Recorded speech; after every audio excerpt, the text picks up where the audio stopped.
안녕하세요. 저는 사연 많은 아내와 사는 30대 남자입니다. 흔히들 부부 사이엔 비밀이 없어야 잘 산다고 하죠. 하지만 제 아내에겐 정말 충격적인 비밀이 하나 있었습니다. 그 비밀 때문에 저도 아내를 의심하고 헤어질 결심까지 했고요. 하지만 그 비밀의 실체를 알고 나자 저는 더 아내를 사랑할 수밖에 없었습니다. 대체 어떤 비밀이길래 오히려 저희의 사이를 더 끈끈하게 만든 것인지 궁금하시죠? 지금 바로 그 사연을 말씀드리겠습니다. 저는 평범한 집안의 장남으로 태어났어요. 부모님도 모두 좋으신 분들이었고 제 여동생도 착하고 열심히 사는 친구예요. 이렇다 보니 오히려 삶이 좀 무료했다고 해야 할까요?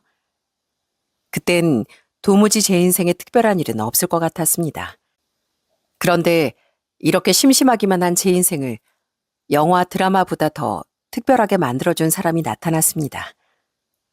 그건 바로 제 아내였죠. 제가 아내를 처음 만난 건 친구 아이의 돌잔치였습니다.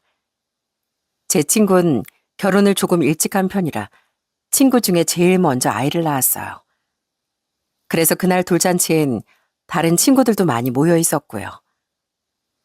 이야, 얼마 전에 아빠 됐다고 좋아했던 것 같은데 벌써 애가 둘이야? 축하한다. 우린 언제 장가가서 쟤처럼 떡두꺼비 같은 애를 낳나 몰라. 아유, 말도 마.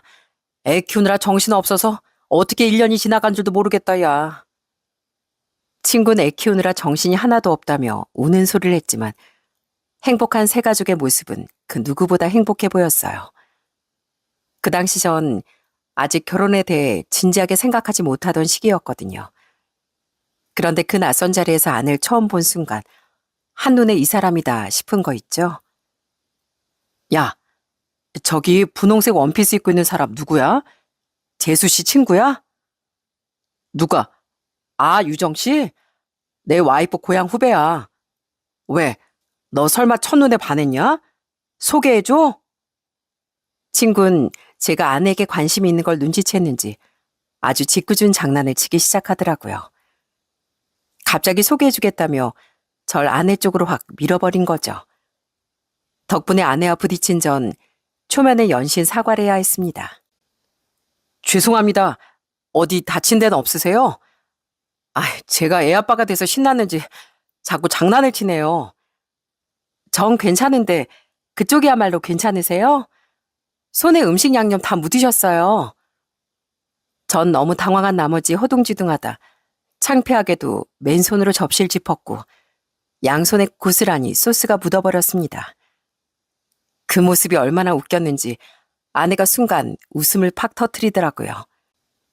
얼굴이 화끈거렸지만 그 웃음소리가 그렇게 예쁠 수가 없더라고요. 이 휴지로 좀 닦으세요. 형부가 워낙 장난기가 심하던데 오늘 잘못 걸리셨네요. 그러게나 말이에요. 아유, 저렇게 철이 없어서 애는 어떻게 키우나 몰라요. 말은 그렇게 했지만 전 속으로 친구에게 100번, 1000번도 넘게 고맙다며 아주 큰 절이라도 올리고 싶더라고요.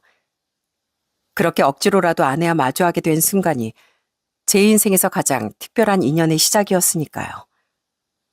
그날 돌잔치에서 인연으로 전 아내와 연락처를 주고받게 되었고 몇 번의 만남 끝에 연인 사이가 되었습니다. 결혼 전 대기업 식품개발팀에서 일하고 있었고 아내는 간호조무사였어요. 사람들이 간호사도 아니고 왜 간호조무사에 만족하냐고 하는데 난 지금 내 직업이 좋아. 내 직업도 병원에 꼭 필요한 일이고 나름대로 자긍심도 있거든. 저도 처음엔 공부를 조금 더 해서 간호사가 된 게 낫지 않나 생각한 적도 있습니다. 하지만 결혼을 준비하면서 처가댁의 형편을 듣고 나니 아내가 왜 간호조무사를 선택했는지 알게 되었어요. 처가댁의 형편은 경제적으로 여유가 있는 상황이 아니었고 아내는 대학 진학 대신 빠르게 취업 전선에 뛰어들어 집안의 보탬이 되고자 한 것이었죠. 학비며 생활비를 감당하기 어려운 상황에서 길고 힘든 간호사 가정보단 비교적 짧게 자격을 딸 수 있는 간호조무사가 현실적인 선택이었던 거죠. 그래, 나도 당신 직업이 자랑스럽고 멋지다고 생각해. 누가 당신 직업 가지고 뭐라 하는 사람 있으면 다 데려와. 내가 혼내줄 테니까. 하지만 뜻밖에도 제가 절대 혼낼 수 없는 사람이 아내의 직업에 반감을 품고 있었어요. 그건 바로 제 어머니였습니다. 어머니는 예비 처가의 경제적 상황과 아내의 직업을 들으시고 노발대발하시며 완강하게 결혼을 반대하셨습니다. 내가 너를 어떻게 키웠는데 그런 집안에 장가 가겠다는 거야? 너 명문대 나와서 대기업까지 다니면서 그렇게 계산이 안 서니? 너 정도 조건이면 좋은 안경에서 잘 자란 아가씨들이 줄을 설 텐데 네가 뭐가 아쉬워서 그런 가난한 집안에 겨우 간호조무사 결혼하겠다는 거야? 내 눈에 흙이 들어가도 허락 못한다. 어머니, 제발 그 사람 딱 한 번만 만나보세요. 그럼 생각이 바뀔 거예요. 유정이가 얼마나 착하고 좋은 사람인데요. 오히려 저에게 과분한 여자라고요. 과분? 과분 같은 소리 하고 있네. 그 여자 아버지가 심지어 휠체어까지 탄다며? 엄만 식당에서 서빙이나 하고. 결혼이 애들 장난이야? 결혼은 너희들 좋다고만 되는 게 아니야. 예비 장인어른은 원래 화물차 운전을 하셨는데 빗길에 차 사고가 크게 나는 바람에 휠체어를 타고 계셨습니다. 때문에 생계 책임지셔야 했던 장모님은 식당에서 종일 홀서빙을 하고 계셨고요. 이것 또한 저희 어머니가 결혼을 반대하시는 이유 중 하나였습니다. 어떻게든 제 선에서 어머니를 설득하고 싶었지만 너무나 완강하게 버티시는 바람에 결국 아내도 이 사실을 알게 되었어요. 오빠, 그러면 내가 어머니 만나볼게. 안 만나주시면 만나주실 때까지 기다려야지 뭐. 나 어머님 딱 한 번만 만나뵈면 나에 대해서 오해하고 계시는 부분들 다 설명해 드릴 수 있어. 나도 어머니가 유정이가 어떤 사람인지 아시면 당장 결혼하라며 찬성하실 거 알아. 미안해. 괜히 우리 어머니 때문에 마음고생하게 해서.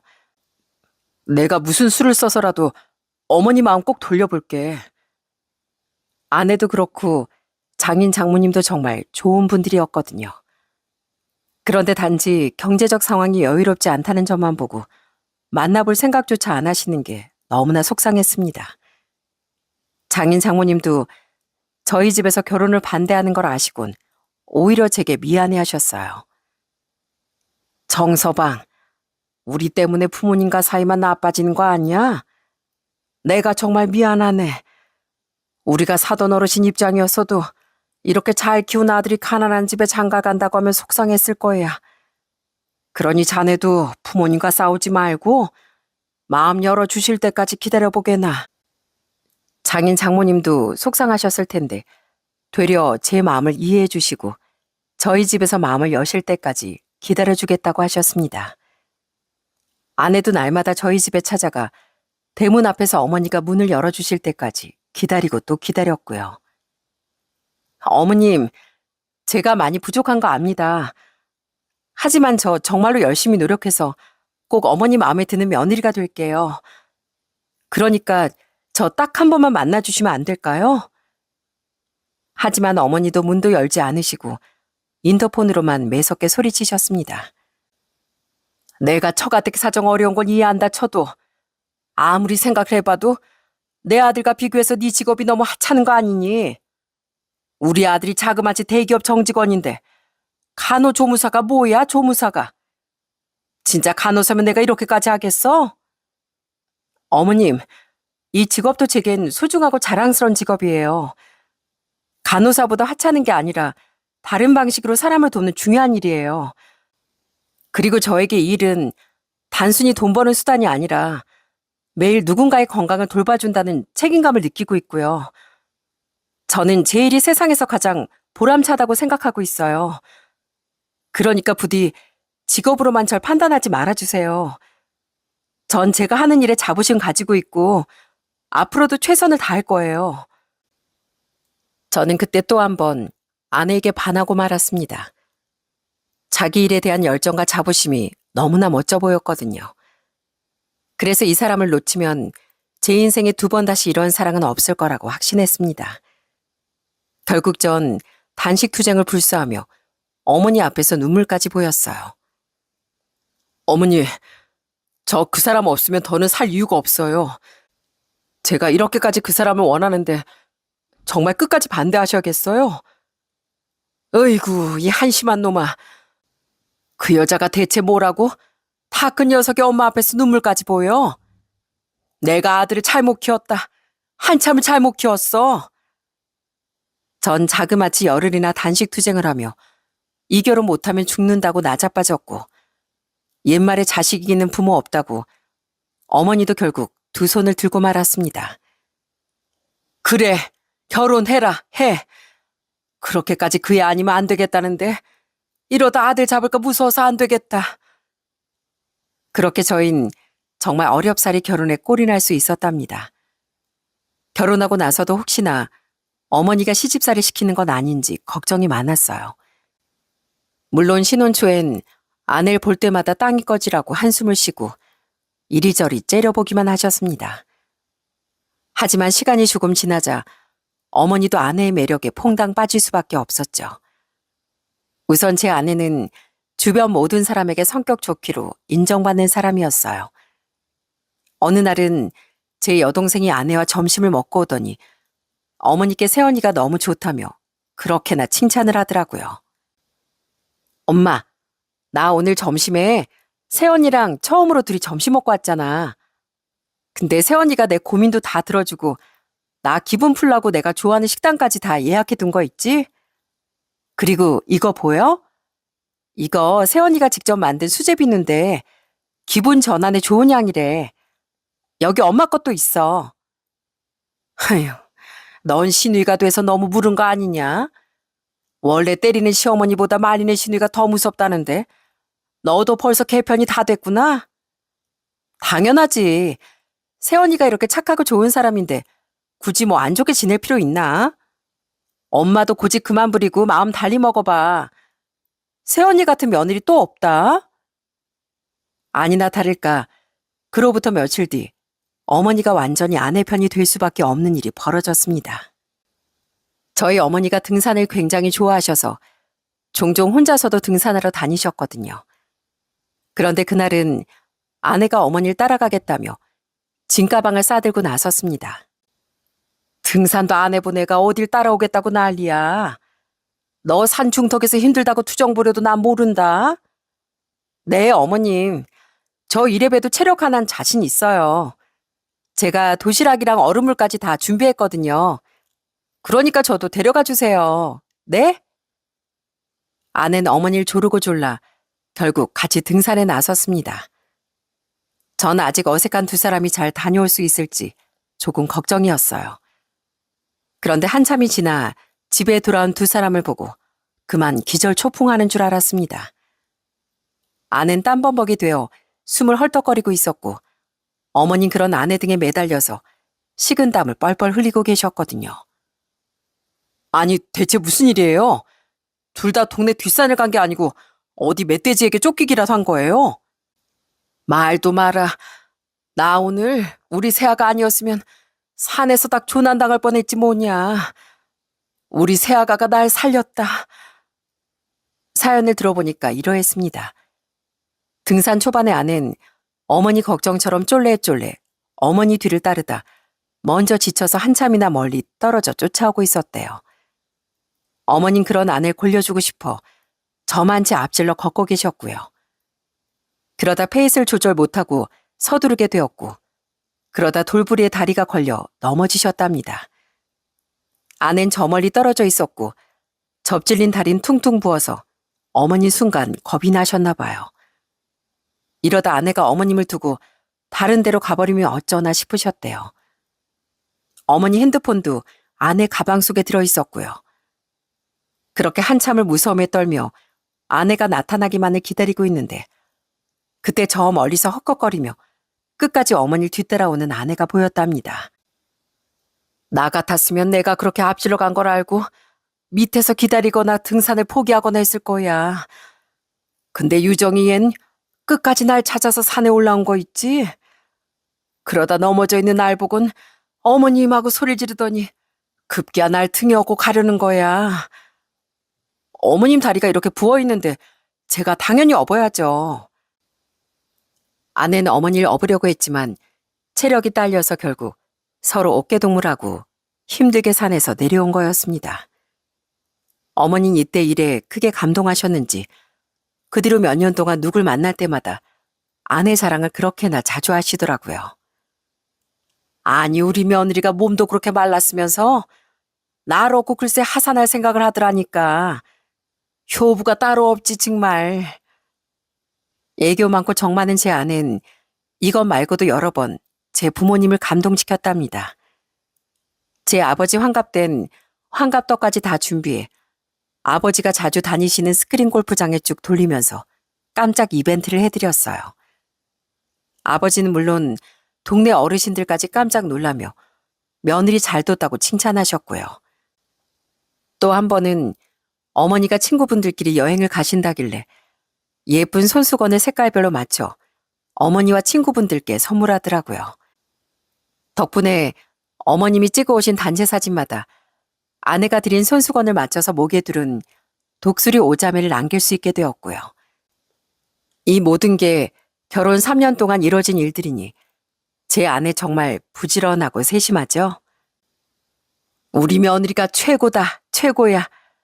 미워할래야 미워할 수가 없다니까. 자식들 다 필요 없어. 시부모 마음 알아주는 며느리가 최고지. 어느새 제 아내는 부모님께 최고로 사랑받는 누가 뭐래도 인정받는 며느리가 되었답니다. 저희 부부는 결혼 2년 차에 건강한 아들도 낳았는데요. 양가 부모님께서 어찌나 좋아하시던지 효도가 다른 게 아니고 저희가 잘 사는 모습을 보여드리는 게 진짜 효도구나 싶더라고요. 아이고, 요놈 벌써 힘센 거 봐라. 우리 손주가 아주 천하장사네. 어디서 이렇게 예쁜 녀석이 왔을꼬. 누굴 닮아 이렇게 예쁜가? 우리 며느리 닮았나? 어머니는 아내가 힘들까봐 매번 저희 집까지 오시며 아이 육아를 도와주셨답니다. 아내도 어머니의 도움을 당연하게 생각하지 않고 매번 진심으로 감사드렸고요. 그렇게 꿈처럼 행복하기만 한 날이 계속되고 있었습니다. 제 아들 녀석은 벌써부터 효자가 되려는지 잠투정도 별로 없고 돌 지나서부턴 한 번 자면 잘 깨어나지도 않았어요. 그러다 보니 이때까지 육아하느라 고생이 많았던 아내에게도 자유시간이 조금 생겼습니다. 여보, 이제 좀 있으면 우리 도윤이도 어린이집 갈 텐데 그땐 당신 이때까지 못한 일들 실컷 해. 운동도 하고 취미생활도 좀 하고 말이야. 글쎄 요즘 좀 바빠서 말이야. 시간이 영 없네. 하지만 아내는 시간이 없다며 여유가 없다는 듯 말했습니다. 사실 그 무렵 아내가 수상한 점이 한둘이 아니었거든요. 자꾸 저 몰래 베란다에 나가 통화를 하고 언뜻 보면 통화를 하면서 눈물까지 보이는 것 같았어요.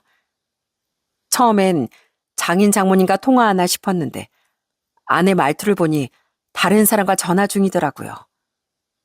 네, 전 괜찮아요. 내일 점심 같이 먹어요. 네, 그런 말씀하지 마시고요. 전 괜찮다니까요. 전 아내의 사생활을 지켜주고 싶었지만 대체 누구와 통화를 하길래 저렇게 가슴 아파하고 힘들어하나 싶어 도저히 그냥 묻고 넘어갈 수가 없었습니다. 전 정말로 아내를 의심하고 싶지 않았거든요. 그래서 최대한 조심스럽게 물었습니다. 당신 요즘 누구랑 그렇게 통화해? 그냥 내 옆에서 하면 되지. 왜 베란다까지 나가서 통화를 하는 거야? 어? 아니 그냥 시끄러울까 봐. 별거 아니야. 별거 아니긴. 요즘 당신 매번 나가서 통화하잖아. 혹시 나한테 뭐 숨기는 거 있는 거 아니지? 내가 당신한테 숨길 게 뭐가 있어. 지금 나 의심하는 거야? 괜히 생사람 잡지 마. 하지만 그런 아내의 태도가 더 큰 의심을 불러일으켰습니다. 어느 날부터 아내는 마트에 갔다 오겠다며 집을 나서면 5시간이 넘게 돌아오질 않았어요. 그렇게 오랜 시간 장을 봤으면서 정작 사가지고 돌아오는 건 두부 한 모, 우유 한 팩 정도였고요. 여보, 마트 다녀오겠다더니 전화도 안 받고 대체 뭘 하길래 이렇게 오래 걸렸어? 아, 그게 근처에 일이 좀 있어서 볼일 좀 보고 왔어. 그리고 살 게 많기도 했고 집 앞에 마트엔 찾는 게 없어서 좀 멀리 있는 데 갔다 왔거든. 지금 그 말을 믿으라고? 당신 꼴랑 두부 한모 사왔으면서 동네 마트에 얻기 뭐가 없어. 제가 이렇게 캐물으면 아는 아무튼 그런 일이 있다며 말을 얼버무리곤 했습니다. 아는 제가 매번 따져묻고 아무리 추궁을 해도 여전히 마트 한 번만 갔다 오면 함흥차사처럼 몇 시간 동안이나 돌아오질 않았어요. 전 정말로 그러고 싶지 않았지만 갈수록 의심이 커져서 결국엔 아내의 외도를 의심할 수밖에 없었죠. 아내는 여전히 좋은 아내이자 좋은 엄마, 좋은 며느리였지만 수상한 행동이 계속되다 보니 슬슬 저까지 미쳐가는 것 같았고요. 저는 잠든 아내 몰래 핸드폰까지 뒤져보았어요. 하지만 거기선 수상한 연락이나 사진은 발견되지 않았습니다. 이 사람이 나 몰래 연락을 주고받고 치밀하게 다 지운 모양이네. 대체 무슨 사이길래 이렇게까지 숨기는 게 많은 거지? 전 어느새 아내가 외도 중일 거라고 확정하곤 의처증에 걸린 남편처럼 불안해했습니다. 그러다 결국엔 의심이 폭발해 그날도 마트에 가겠다며 장바구니도 없이 나선 아내의 뒤를 몰래 따라 나섰어요. 아내는 제가 미행 중인 것도 모르고 한참을 어디론가 가더니 어느 빈민촌 골목으로 들어서더라고요. 그러다 갑자기 주변을 두리번거리길래 전 깜짝 놀라 큰 쓰레기통 뒤에 몸을 숨겼어요. 설마 들킨 건가 싶어 심장이 터질 것 같았는데 아내는 다시 아무렇지 않게 골목 끝 낡은 주택가로 걸어가더라고요. 전 긴장한 채로 한 발짝 한 발짝 조심스럽게 뒤를 따라갔고요. 그때 정말 마음속에선 온갖 나쁜 생각들이 스쳐갔죠. 무슨 미래를 이런 곳에 와서 즐기는 거야? 설마 나 몰래 만나려고 이런 데로 골랐나? 내 의심을 피하려고. 그렇게 한참을 굽이굽이 골목 안으로 들어가던 나는 놀랍게도 어느 허름한 쪽방촌 안으로 들어갔습니다. 여러분도 그런 쪽방은 아마 TV에서나 보셨을 거예요. 지붕은 낡은 슬레이트 지붕과 얇은 합판이 태양의 열기 그대로 흡수하고 있었고 비가 오면 빗물이 새는 듯한 흔적이 곳곳에 남아 있었고요. 벽은 오래된 시멘트와 벽돌, 심지어는 헌 판잘 임시로 덧대어 만든 집도 많았죠. 좁은 골목 사이론 전선이 엉켜 늘어져 있었고 골목 바닥은 울퉁불퉁한 흙과 자잘한 돌, 쓰레기 더미가 섞여 악취가 풍겼고요. 이런 환경에 사시는 분들은 대부분 독거노인 분들이나 형편이 몹시 안 좋은 분들일 겁니다.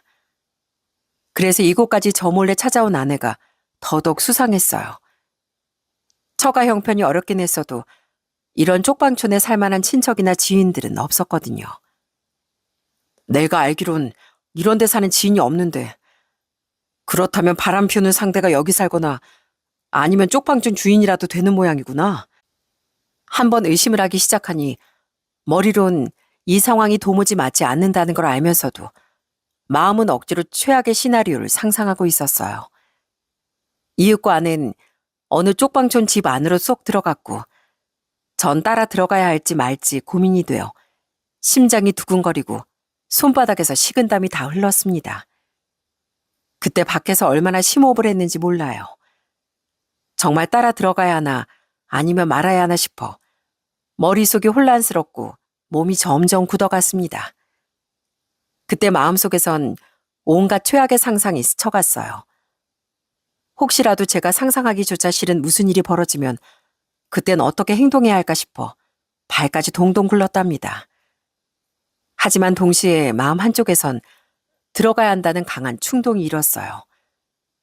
아내가 혼자 있지 않다는 걸 확인하고 싶다는 마음과 혹시라도 잘못된 상상을 하는 제 자신이 두려워 망설이는 마음이 교차했습니다. 결국 전 30분도 넘게 고민하다가 마음을 다잡곤 문고리에 손을 올렸습니다. 손은 떨리고 발은 굳었지만 주저할 수만은 없었어요. 그렇게 굳은 결심을 하고 문도 두드리지 않고 바로 낡은 현관문을 열어젖혔죠. 당황스럽게도 문은 잠금 장치도 없이 쉽게 열리더라고요. 그렇게 너무나 쉽게 문이 열렸고 전 집안 풍경을 보며 입을 틀어막고 말았습니다. 어서 식사하세요. 배 많이 고프시죠? 저 없더라도 식사는 잘 챙겨 드셔야죠. 제가 반찬도 해서 냉장고에 넣어놨는데 왜 안 꺼내 드셨어요? 낡고 다 무너져가는 폐허 같은 집안엔 어떤 백발 노인과 아내가 있었습니다. 아낸 거기서 백발 노인에게 밥을 차려주고 있었어요. 한참 식사 시중을 들던 아낸 곧 저와 눈이 마주쳤고 손에 들고 있던 젓가락을 떨어뜨리더라고요. 여보, 당신이 어떻게 대체 여기는 어떻게 알고 온 거야? 당신 대체 뭐야? 당신이 왜 여기서 밥을 차리고 있어? 이제 다 알았으니까 제발 속 시원하게 말 좀 해봐. 이 어르신은 또 누군데? 아내 몹시 당황한 듯 손톱까지 물어뜯으며 제 눈치를 보고 있었고 백발 노인은 들고 있던 숟가락을 내려놓곤 땅만 바라보고 계셨습니다. 저는 덜덜 떠는 아내를 계속 추궁했어요. 말해보라고. 당신 마트만 갔다 하면 몇 시간이고 집에 올 생각을 안 하길래 내가 여기까지 따라온 거야. 내가 솔직히 당신이 너무 수상해서 뒤 좀 밟았다고. 그러니까 나한테 이게 무슨 상황인지 당장 설명해. 아는 계속 대답을 못하고 우물쭈물 망설였고 결국엔 그 백발 노인이 먼저 입을 열었습니다. 거기 현관에 서서 그러지 말고 일단 안에 들어와 앉아요. 날이 꽤 추워졌어요. 찬바람 쐬지 말고 들어오시겠나. 어르신 말씀에 결국 전 찜찜한 마음으로 방으로 들어갔습니다. 집 전체엔 겨울인데도 곰팡이 냄새가 가득이라 저도 모르게 얼굴을 찡그렸어요. 70대 초반 정도 돼 보이는 어르신은 제게 먼저 정중하게 인사를 건네셨습니다. 이렇게 만나게 되네요. 얘기 많이 들었습니다. 사실 내가 유정이 애비되는 사람이에요. 많이 놀랐죠? 미리 말 못해서 이거 미안하게 됐습니다. 네? 그게 무슨 말씀이세요? 저희 장인어른은 분명 따로 계신데요. 그러자 어르신은 따뜻한 눈빛으로 아내를 바라봤습니다. 아내는 어르신이 무슨 말씀을 하실 줄 알겠다는 듯 이내 펑펑 울기 시작했어요. 전 그저 당황스러워서 우는 아내를 달래지도 못했습니다. 내가 지은 죄가 너무 많아서 내 존재를 먼저 말할 수가 없었어요. 유정이하고도 오랜 시간 연락이 끊어졌다가 하나밖에 없는 내 딸이 너무 보고 싶어서 염치불구하고 내가 먼저 연락했습니다. 내가 살아생전 우리 딸 얼굴 한 번이라도 꼭 보고 싶어서요. 그런데 착한 우리 딸이 이렇게 아빠를 만나러 와주고 날 보살펴 주기까지 하네요. 전 이게 대체 무슨 말씀이신지 쉽게 받아들일 수가 없더라고요. 처가인 분명 장인어른이 계셨고 아내하고 사이도 여느 부녀 사이처럼 다정했거든요. 장인어른이 휠체어를 타시긴 했지만 늘 따뜻하게 가족들을 챙기시고 아내도 장인어른을 잘 따르고 있었고요. 그런데 지금 눈앞의 어르신은 본인이 아내의 친부라고 말하고 있었어요. 여보, 그동안 말하지 못해서 미안해. 여기 이분이 내 친아버지가 맞아. 사실 우리 부모님 내가 14살 때 이혼하셨거든. 엄만 그러다 내가 고등학교 때 지금의 새아버지와 재혼하신 거고. 다 내 잘못이요. 내가 죄인이라 우리 딸이 아직까지도 이렇게 마음고생을 하는 중이니 내가 무슨 면목이 있어서 사위 앞에 당당하게 나타날 수가 있었겠소. 그러면서 아내의 친부는 장모님과 이혼하고 평생 아내 얼굴을 볼 수 없었던 충격적인 사연을 말해주더라고요. 이혼하기 전 처가댁은 더할 나위 없이 행복한 집이었대요. 아내의 친부는 너무나 자상하고 좋은 아빠, 좋은 남편이었고 아내도 당연히 그런 친부를 잘 따랐답니다. 비록 엄마 날 떠나시긴 했지만 우리 아빠는 정말 좋은 분이셨어. 자식이라고 나 하나뿐이어서 엄마 아빠 모두 나만 바라보고 사셨거든. 아낸 그러면서 친부가 얼마나 듬직한 아빠였는지 눈물겨운 눈으로 털어놨습니다. 아내가 중학교에 입학한 지 얼마 안 됐을 무렵 원래 어울려 다니던 친구와 떨어져 사는 곳과 먼 중학교로 배정을 받게 되었대요. 아낸 친구들과 친해지지 못해 혼자 점심을 먹게 되었는데 친아버지가 그 소식을 들으시곤 아내에게 새 친구가 생길 때까지 무려 3개월 동안 매일 학교로 도시락을 싸들고 와서 아내와 점심을 같이 드시기도 하셨답니다. 또 한 번은 집에 강도가 든 적이 있는데 안방에서 자고 있던 장모님과 아내가 놀랄까봐 작은 소리조차 내지 않고 혼자 맨몸으로 강도와 싸운 적도 있으시고요. 아내에게 친부는 언제나 듬직하고 항상 기댈 수 있는 튼튼한 나무였던 거죠. 대체 그렇게 잘 지내셨으면서 왜 장모님과 아내를 떠나신 거예요? 대체 무슨 잘못을 저지르셨길래 제겐 존재마저 숨기신 거고요? 내 입으로 말하기도 정말 수치스럽습니다. 사실 내가 다른 여자에게 마음을 주고 말았어요. 외도를 한 거죠. 난 정말로 아내와 딸을 사랑했지만 그땐 악마에게 영혼이라도 뺏긴 듯 다른 여자에게 완전히 홀리고 말았어요. 난 아내에게 이혼을 강요하고 곧바로 집을 나와버렸고요. 그리고 이혼하고 얼마 지나지 않아 덜컥 재혼까지 해버렸네요. 그렇게나 좋은 아버지였다는 어르신은 다른 여자에게 홀려 바람을 피우셨고 장모님과 아내는 멀쩡한 남편 아빠일 일은 그야말로 낙동강 오리알 신세가 되어버린 겁니다. 아빠가 그렇게 떠나고 나도 한동안 배신감이 너무 커서 다시는 아빠를 만나지 않으려고 했어. 그때 아빠가 너무 밉고 원망스러웠거든. 나와 엄마를 버리고 갔으면서 그런 모습으로 돌아올 줄은 상상도 못했으니까. 미안하다, 유정아. 정말 미안하다. 친부가 떠나고 힘들게 아내를 키우던 장모님은 다행히 지금의 장인어른을 만나 재혼하게 되셨고 다시 행복한 가정을 꾸릴 수 있었답니다. 아는 장모님께 말은 안 했지만 자라는 내내 마음속으로 친부를 원망하고 또 원망했대요. 하지만 새아버지가 너무 좋으셨고 장모님도 행복해 하시는 걸 아니까 아무에게 내색하지 못하고 혼자 그 마음을 사귀고 있던 거죠. 울지 마요, 아빠. 아무튼 나도 평생 아빠를 만날 일이 없을 줄 알았어. 근데 몇 달 전에 갑자기 모르는 번호로 연락이 왔어. 목소리를 듣자마자 아빠인 걸 알고 끊으려고 했는데 아빠가 내게 말씀도 못하실 만큼 울고 계셨어. 내가 너무 보고 싶다면서. 사실은 말기암에 걸려서 살 날이 얼마 남지 않았다면서. 너무나 애석하게도 뒤늦게 연락이 온 아내의 친부는 이미 손쓸 수 없을 정도로 전신에 암세포가 퍼져 있었답니다. 장모님과 아내를 버리고 선택했던 여잔 이미 오래전에 어르신의 재산을 다 가로채 떠나버렸고 어르신께 남은 건 언제 쓰러질지 모르는 병든 몸뿐이었습니다. 아빤 모든 치료를 포기하시고 여기 쪽방에서 혼자 지내고 계셨어. 내가 아무리 병원에 가자고 화를 내도 눈물로 부탁드려도 계속 고집이셔. 난 마지막으로 내 딸 얼굴을 보고 이렇게 마주 앉아 밥 한 끼 먹은 거로도 충분하다. 나 같은 죄인이 치료는 무슨 치료야. 난 계속 참회해야 돼. 이게 다 내가 뿌린 죄악의 씨앗이니까. 아내의 친부는 이미 호스피스에 들어가고도 남을 몸 상태였지만 모든 걸 거부하고 그저 세상을 떠날 날만 기다리고 계신 모양이었습니다. 친아버지 원망하는 마음이 컸지만 어릴 적 그토록 사랑했던 아버지의 모습을 기억하고 있던 아내는 결국 친부를 용서했고 그때부터 자주 여기 쪽방촌에 들려 식사를 챙겨드리고 있던 거죠.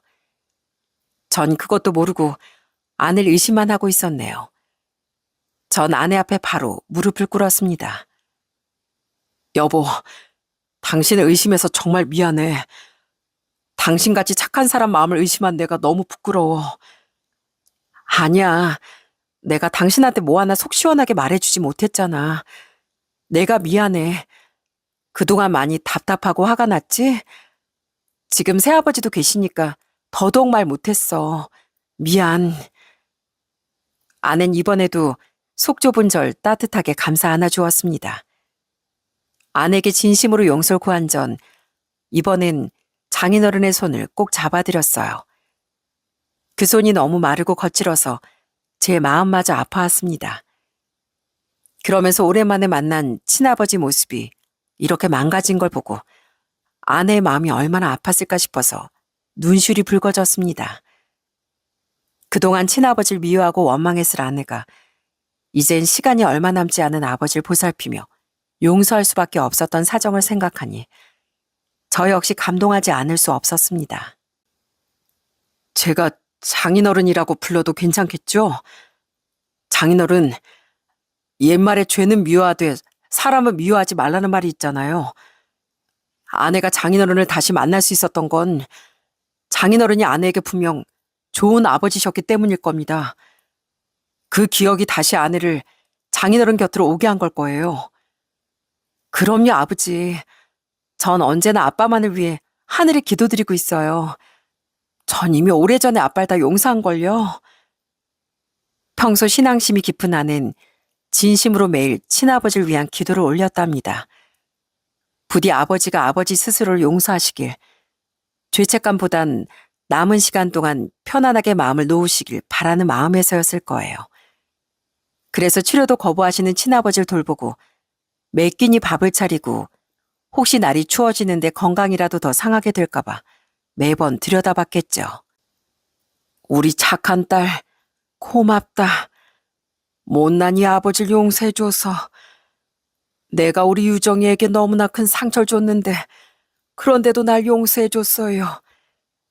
내가 더 좋은 아빠가 될 수 있었는데 우리 딸은 매번 내가 좋은 아빠가 될 기회를 줬는데 내가 그러지 못했어요.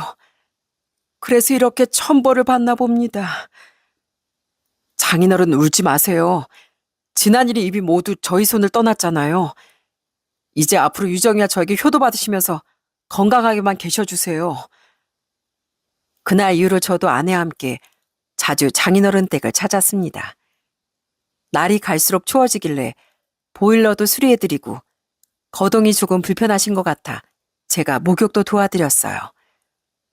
아무래도 딸인 아내보다 사이가 더 편하실 것 같았거든요. 장인어른, 시원하세요? 그동안 등 밀어줄 사람도 없어서 답답하셨죠? 저랑 이렇게 자주 사우나도 오고 나중에 건강해지시면 막걸리도 드시러 가셔야죠. 고맙네. 우리 딸도 최고지만 우리 사이가 있어서 내가 마음이 한결 가벼워졌어. 지금처럼만 우리 딸 잘 부탁하네. 전 친아들처럼 장인어른의 말동무도 해드리고 가끔 답답해하시면 제가 업어서라도 동네 산책도 함께 했습니다. 그러다 얼마 지나지 않아 장인어른의 상태가 더 안 좋아지셔서 저는 장인어른을 저희 집으로 모셨어요. 끝까지 병원 가는 건 거부하셨거든요. 전 거실에 푹신하게 이불을 깔고 장인어른을 눕혀드렸습니다. 그리고 그 옆에 누웠어요. 장인어른, 오늘 유정이하고 제 곁에서 주무시는 거 괜찮으시죠? 저 잠버릇 고약하다고 막 싫어하시면 안 돼요. 아유, 싫어하긴. 딸하고 사이가 이렇게 호강시켜주니 도리어 감사하지. 이렇게 곁에 있어주니 아주 마음이 놓이네. 오늘은 정말 잠이 잘 올 것 같아. 장인어른은 정말 편안하고 행복한 얼굴로 이내 잠이 드셨습니다. 전 그런 장인어른의 마른 손을 꼭 붙잡았어요. 남은 시간이 길지 않다는 건 알지만 부디 그 시간 동안 오래오래 아내와 제 곁에 계셔주길 간절히 기도했습니다. 그렇게 장인어른은 저희 집에 머문 지 사흘째 되던 아침 행복한 미소를 지으시며 홀로 먼 길을 떠나셨습니다. 제가 장인어른을 만나 뵌 지 딱 32일째 되는 날이었어요. 전 아직도 그 날짜를 정확하게 기억합니다. 아낸 고통 없이 잠든 장인어른께 다정하게 마지막 인사를 전했습니다. 아빠, 부디 거기선 아무 죄책감 없이 아프지 말고 행복하게만 지내세요. 전 오래오래 아빠가 사랑했던 가족들 곁에 머물다 갈게요. 그때 또다시 만나요. 사랑해요, 아빠. 잘 가요. 저흰 그렇게 눈물로 장인어른의 장례식을 치러드렸답니다. 이 소식을 장모님께 어떻게 말씀드려야 할진 고민이 많았어요. 장모님께는 장인어른이 아직도 고통스러운 기억일지도 모르니까요. 그러다 아내가 결단을 내렸습니다. 아무래도 엄마에게도 말씀드려야 할 것 같아.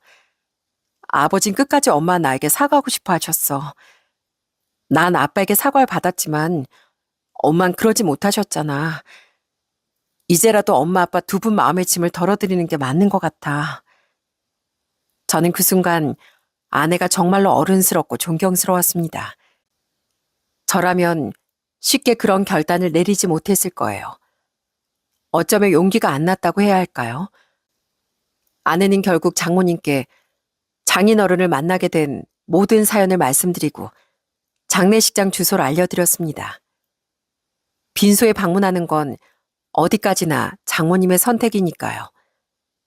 실제로 장모님은 둘째 날 오후까지 나타나지 않으셨어요. 여보, 아무래도 엄마가 안 오실 건가 봐. 역시 엄마에겐 아직 너무 아픈 상처겠지? 우리 조금만 더 기다려보자. 장모님도 고민하실 시간이 필요하실 거야. 사실 너무 갑작스러웠잖아. 그러다 조문객들도 모두 들어간 새벽, 검은 옷을 입은 장모님이 장례식장에 찾아오셨더라고요. 장모님은 이미 펑펑 울고 오셨는지 눈이 저희만큼이나 부어 있었어요. 장모님은 장인어른의 영정사진을 보시곤 그 자리에 주저앉으셨습니다. 이 인간아, 몹쓸 인간아. 그러고 바람나서 갔으면 잘 살기라도 하지. 결국 이 꼴이 났어. 이렇게 가버릴 거면 그러고 가지나 말지. 갈 거면 돌아오지 말지. 이 나쁜 인간아. 사랑하는 남자에게 배신당한 장모님의 깊은 상처를 감히 저희가 어떻게 헤아릴 수 있겠습니까? 장모님은 오래도록 오열하시며 그동안의 아픔과 회한을 모두 털어내셨어요. 장모님은 지금의 장인어른께서 놀라실까봐 말씀도 못하시고 고민 끝에 장례식장에 오셨다고 합니다. 유정아, 우리가 부모로서 너한테 참 못할 짓을 했다. 우선 끝까지 부모 자리를 지키지 못했고 우리가 힘들단 이유로 너한테 이해를 강요만 했어. 가난한 집에 너처럼 착하고 예쁜 딸이 태어나 이렇게 끝까지 마음고생을 시킨다. 너희 아빠도 그렇고 나도 그렇고. 엄마, 왜 그런 말을 해요? 나 고생한 적 없어. 내가 힘들 때마다 엄마 아빠가 항상 옆에 계셔줬잖아요. 새아버지도 그렇고요. 난 언제나 행복하기만 했어. 정말이야. 아휴, 이 짠한 거. 유정아, 가끔은 힘들면 힘들다고 털어놔도 돼. 엄마한테 말 못할 얘기라면 네 남편에게라도 꼭 털어놔야 한다. 안 그러면 네 마음에 벽만 깊어져. 아낸 그러자 그동안 참기만 했던 감정이 북받쳤는지 그제야 장모님 품에 안겨 한참을 울었습니다. 엄마, 사실 나 아빠가 너무 미웠는데 한편으로 너무 불쌍해서 어떡할 수가 없었어요. 아빤 그때 왜 우릴 떠난 거야? 그리고 왜 다시 나타났을 때 그렇게 아픈 모습으로 나타난 거야?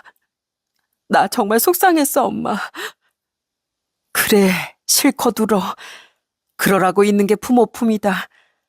너 울고 싶으면 얼마든지 울어도 돼, 우리 딸. 비록 장인어른과 영원한 이별을 고하는 순간이었지만 저희에겐 새 출발을 다짐하는 순간이기도 했네요. 그날 저흰 눈물로 얼룩진 서로를 안아주었습니다. 아낸 친아버지와의 지난 세월 속 상처를 내려놓고 마지막까지 함께할 수 있었던 시간에 감사했습니다. 마지막으로 장인어른을 보내드리며 아낸 말했습니다. 이제 아빤 평안하시겠죠? 제가 기도할게요. 매일 언제나 아빠가 행복하시길요.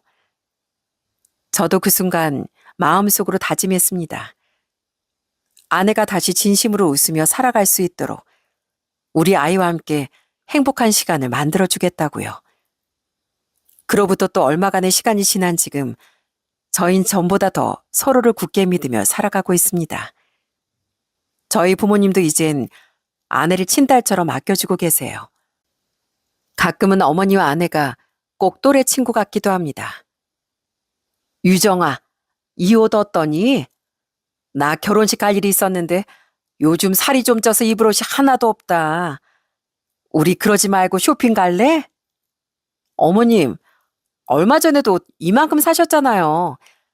그러지 말고 지금 있는 옷으로 코디 좀 해보자고요. 어머님은 다리가 예쁘시니까, 이 치마는 어떠세요? 지금 입고 계신 자켓은 상체가 좀 부해 보이는데 이 옷이 낫겠어요. 진짜? 이 치마가 낫겠어? 우리 며느리 안목인데 믿어야지. 이거 입고 나갔는데 예쁘다는 소리 안 들으면 너 데리고 쇼핑 10번 갈 거야. 각오해 너. 가끔은 둘이 친구인지 고부 사이인지 헷갈릴 때가 있을 정도랍니다. 물론 저도 처가에 가서 철없는 막내 아들처럼 굴기도 하고요. 지금 장인어른께서 휠체어를 타시다 보니 멀리 나가기 불편해 하시는데 저와는 어디 나갈 때마다 든든하다고 좋아하시거든요. 자네 장모는 힘이 없어서 휠체어를 제대로 밀지도 못한다니까. 근데 이렇게 정서방 오면 아주 시원하게 쌩쌩 달리니까 내 속이 뻥 뚫리는 것 같아. 정말요? 장인어른, 그러면 저 조금 더 빨리 달립니다. 무섭다고 멈추러 가시면 안 돼요. 이젠 이렇게 짓궂은 장난을 칠 정도로 아주 막역한 사이가 되었네요. 새 장인어른께선 가족들에게 참 다정하신 분이라 제가 아들처럼 이렇게 장난을 쳐도 늘 웃어주곤 하세요. 전 언제나 그런 새 장인어른 그리고 장모님께 많은 걸 배우고 있습니다. 아내가 지금처럼 건강하고 밝고 다정하게 자라게 된 것도 다 두 분 덕분이니까요. 제 아이도 아내의 장점을 닮아 아내만큼이나 좋은 사람으로 자라게 되겠죠? 저 역시 아내를 보며 많은 걸 배우고 성장하고 있으니까요. 여보, 거기서 뭐 하고 있어? 오늘 어머님 아버님하고 볼링 점수 내기했단 말이야. 오늘은 기필코 우리가 이겨야 돼. 알겠지? 알겠어. 나만 믿어. 내가 올린 볼링핀 다 쓸어버리고 말 테니까. 이제 아내와 전 함께 보내는 소소한 일상 속에서 큰 행복을 찾습니다. 늘 반복되는 일상이지만 그 속에서 서로가 얼마나 소중한 존재인지 깨닫고 있거든요. 매일 아침 아이를 깨우는 아내의 목소리, 따뜻한 손길, 상냥한 얼굴을 보며 저 역시 큰 힘을 얻습니다. 주말에 온 가족이 손을 맞잡고 공원을 산책할 때 가끔은 서로의 어깨를 맞대고 아무 말 없이 걷는 순간까지 그런 작은 시간 하나하나가 저에겐 큰 행복이랍니다. 아낸 과거에 큰 상처와 아픔이 있었지만 그걸 미움이나 원망으로 남기지 않고 사랑으로 감싸 안았습니다. 친아버지 만나고 지치고 초라한 모습을 봤을 때도 아는 먼저 용서할 줄 아는 존경스러운 사람이거든요. 전 이렇게 매일 아내를 겪을수록 점점 더 아내를 더 깊이 이해하고 더 사랑하게 되는 것 같아요. 비록 아내를 오해한 날도 있었지만 이 오해가 풀리고 나자 서로를 더욱 믿고 의지하게 된 것 같네요. 앞으로는 작은 오해나 불안도 솔직하게 이야기하고 혼자 의심의 싹을 키우지 않으려고요. 아낸 가끔 절 바라보며 같이 있어서 행복하다고 말하지만 사실 제게 더 큰 힘이 되는 건 그냥 김유정이라는 사람이 제 곁에 있다는 자체입니다. 앞으로 살다 보면 또 울고 상처받는 날이 오기도 하겠지만 그 모든 시간이 저를 더욱 단단하게 만들어줄 걸 믿습니다. 아내를 만난 건 제 인생에서 가장 큰 행운이고 앞으로도 전 아내가 행복할 수 있도록 우리 가족이 더 단단해질 수 있도록 하루하루 최선을 다하며 살아갈 거니까요. 마지막으로 하늘에 계신 장인어른, 지금은 마음 편안하게 잘 지내고 계시겠죠?